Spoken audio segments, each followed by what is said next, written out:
welcome one and all to the clubhouse here at WAAK 94.7. It's a bright, beautiful, sunny day. It's going to get hot, but in this condition, we can live with it. We got football coming up tonight. As always, Friday Night Football. We have football beforehand with the Lindy's Football Report. And before all of that's coming up right now, as always, Chief Editor of The Kickoff with us on this beautiful Friday, Mr. Tommy Duff. Tommy, can you hear me, boss? Yeah, I got you. Hey, Tommy, first and foremost, as always, thank you for taking time out of your schedule to come talk to us on the clubhouse. Yes, no problem at all.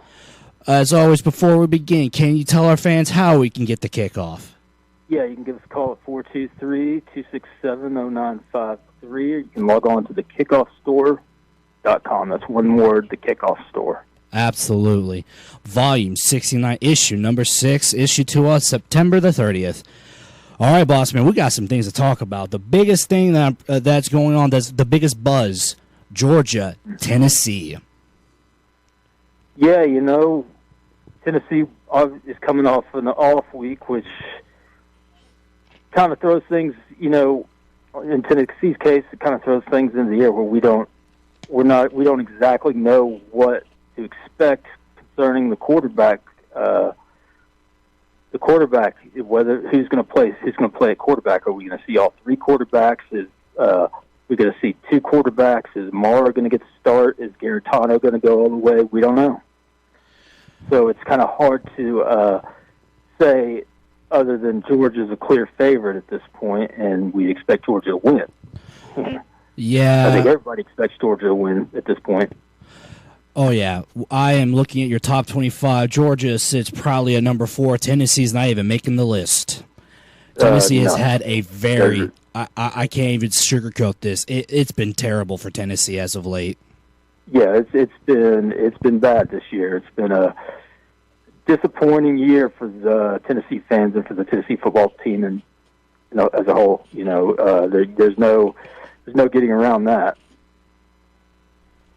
I mean, it's as you just said. Georgia is expecting to win, but can we at least say there's a shred of hope they'll get something out of this one?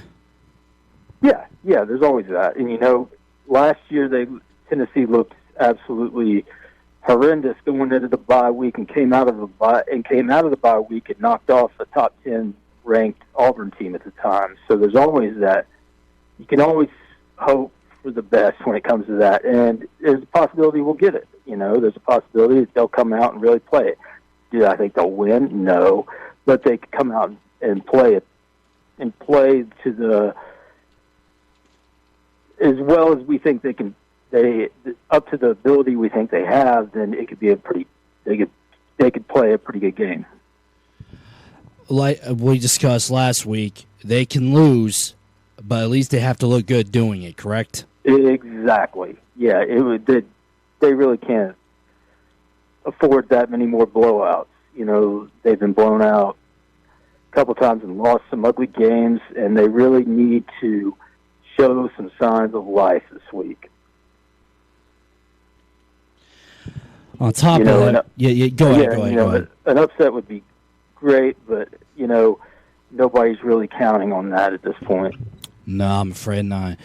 Like I said, Tennessee has had a very, very rugged road coming up at this football season, not doing well. But there's another game we got to talk about here. Uncle David's stressing wishes to talk about Florida at Auburn. Florida versus Auburn. It's going to be a good game. Florida's. Auburn's looked awfully good so far. Even better than I thought they'd look this year. Coming into this year, you could make a case for them climbing up into the top. Quite a few people made a case for them being the first or second best team of the year. I don't know if I'd go quite that far, but they look really good, and I think it's going to be a tough matchup for Florida. Even though Auburn's still, their Auburn's freshman quarterback Bo Nix is looking very solid in Gus Malzahn's system, and he's protecting. They're protecting the freshman very well, and I think that bodes well for Auburn. Not to mention Florida and Auburn, if according to the Kickoff, which again, the kickoffstore.com, both are undefeated until their meetup. Yeah, this is one of the few undefeated matchups. I think this is the only one we got this weekend. And it's, like I say, we have them right 7-8. I think Florida, it's still a question mark. You know, when they played Tennessee, they looked good. I mean, they looked very good, but there were times when, the quarterback position, you just don't know it's going to, because Tennessee eventually just falling flat. We don't know how good Trask is going to play under this much pressure. Oh, yeah. So that's the question right now, is how well will he perform under the type of pressure that Auburn's going to bring. And not to mention, this is not much of a mismatch either. If to the Kickoff, just 7-8, they are literal neck to neck in this. Yeah. I would say Auburn's got a little bit of a space between them just because, but that has more to do with the injuries in our ratings because, like I say, you lose your quarterback, you never know how your second string quarterback's going to come in and perform, even though he's already performed well thus far. Very well. This, in my opinion, is going to be this isn't going to be one-sided. They're going to go neck to neck, blow for blow for this one. Yeah. I think Auburn it'll stay close because Auburn will rely some on the ground, and I don't see Florida. They're going to put pressure on Florida's quarterback, and it's going to be how Florida responds to the pressure to see whether or not how they respond to that, and whether they'll hang with Auburn or if Auburn will pull away from them. But I expect a close game, at least through 3 quarters and maybe into the fourth. Absolutely. I expect Auburn might pull it out, but remember, it's also at Florida, where Florida's 27-8 against Auburn. Oh yeah. Like I said, both teams going undefeated. One will leave with their first defeat of the season. We got 2 other games of the week that are coming up: California, Oregon, Michigan State, Ohio State. Give me some information. Well, Oregon and California both one-loss teams. It's kind of when we picked our games of the week. We pick them before we have to pick those before the Saturday games are over, and then Cal got knocked off. But it's still for whoever wins this one's in control of the Pac-12 North, and that gives you, if not an inside track to a playoff game, then an inside track to Pac-12 championship and a major bowl game. Michigan State and Ohio State. That's the other big game. Michigan State's already lost the game. They lost to Arizona State. Ohio State hadn't come close to losing to anybody yet this year. Ohio State's clear favorite. Not to mention Ohio State being number 3 on your Kickoff Top 25. Yeah. Oh, yeah. But Ohio State will have, Michigan State has a history of playing Ohio State very close when they're highly rated, and Ohio State's going to have to, they can't let off the gas. They're going to have to keep the gas pedal and keep their offense going at full speed, which I don't think will be an issue for them, but just to score early and often and get the game out of reach before Michigan has a chance to really respond. Michigan State. Oh, absolutely. So outside of Georgia and Tennessee, what games are you looking forward to personally? It's a funny weekend. The start of this season's been strange in that we have a lot of off games this week. Out of our Georgia plays Tennessee, but then Clemson and Alabama are both off this week. There's not a lot of great matchups really this week other than the ones that we've had. I mean, you could watch Oklahoma State, Texas Tech. They're going to put up a lot of points, but it might not be, the best game. There's really Iowa and Michigan. That's other. See where it'll let us know where Michigan stands. Iowa has jumped up into the top 15 at this point. They're still one of the, and we could probably have them ranked higher than we do. We could make a case that they could be like number 10 or 11 at this point, but traditionally they play week out of conference schedules, and we, with the exception of the 1 point win over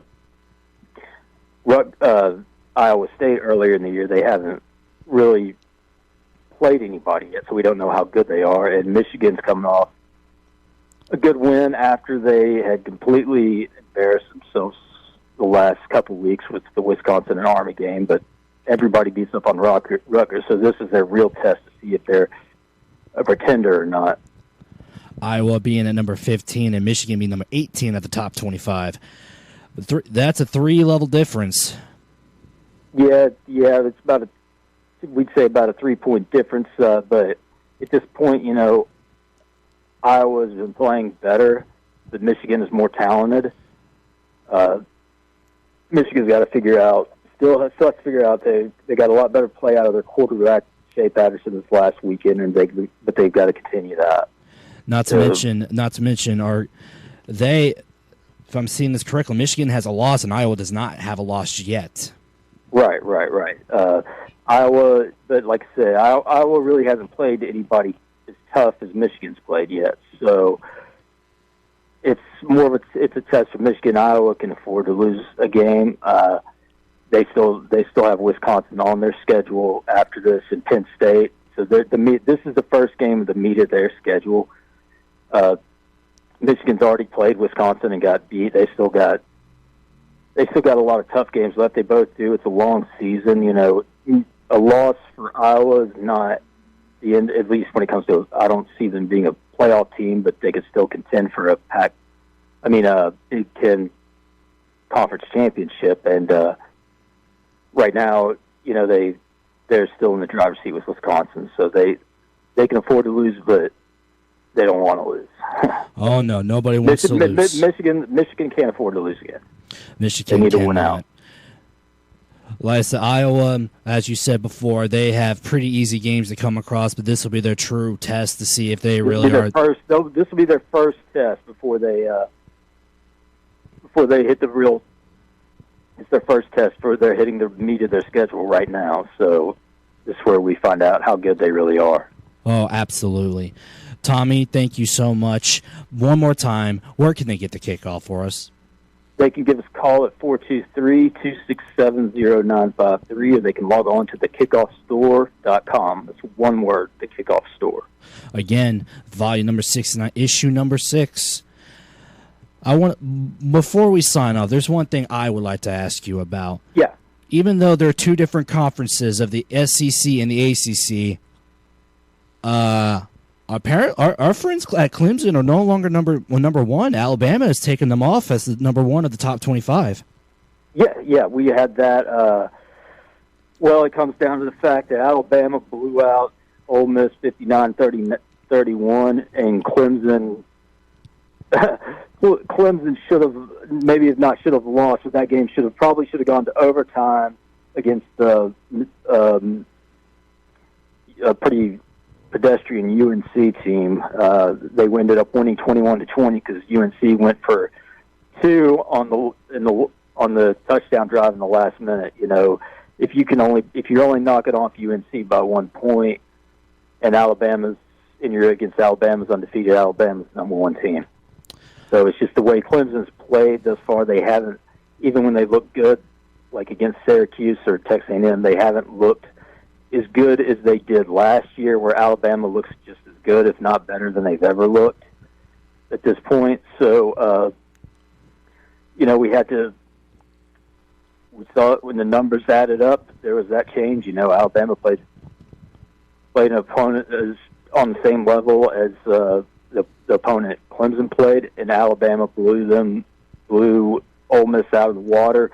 Clemson barely got by against UNC. And with that, Thank you so much once more. The kickoffstore.com, their phone number 423-267-0963. You can find them there.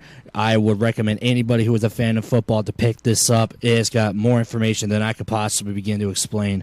Tommy, thank you so much. We will talk to you next week. Thank you. All right. Thank you. Have me on again, Ethan.